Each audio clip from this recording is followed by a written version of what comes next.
Hello மக்களே, இன்றைக்கி நம்ம வந்துட்டு ஒரு ஹெவி டியூட்டி கேட் மோட்டரை பற்றி தான் பார்க்க போகிறோம். அதாவது automatic gate open and close பண்ணக்கூடிய ஒரு மோட்டார்.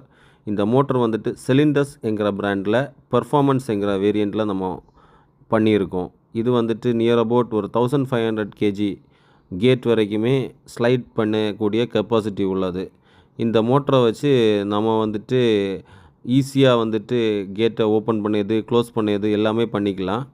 இது வந்துட்டு ஒரு டியூயல் ஆப்ஷன் மோட்டார். அதாவது நம்ம வந்துட்டு இந்த மோட்டரை வந்துட்டு வித் ரிமோட்டாலையும், அதாவது கீ ரிமோட்டாலையும், இன்னொரு ஆப்ஷன் வந்துட்டு அந்த கஸ்டமரோட மொபைல்லையும் ஆப்ரேட் பண்ணிக்கலாம். அதாவது அந்த மொபைல் வந்துட்டு இன்டர்நெட் கனெக்ஷன் இருந்து அந்த வீட்லேயும் வந்துட்டு நெட் கனெக்ஷன் இருந்தால் உலகத்தில் எங்கேருந்து வேணுமானாலும் ஓப்பன் க்ளோஸ் பண்ணிக்கலாம். இதே மாதிரி ஆப்ஷன் உங்களுக்கும் பண்ண வேணும்னா ஸ்க்ரீனில் தெரிகிற நம்பரை காண்டாக்ட் பண்ணுங்கள். தேங்க்யூ.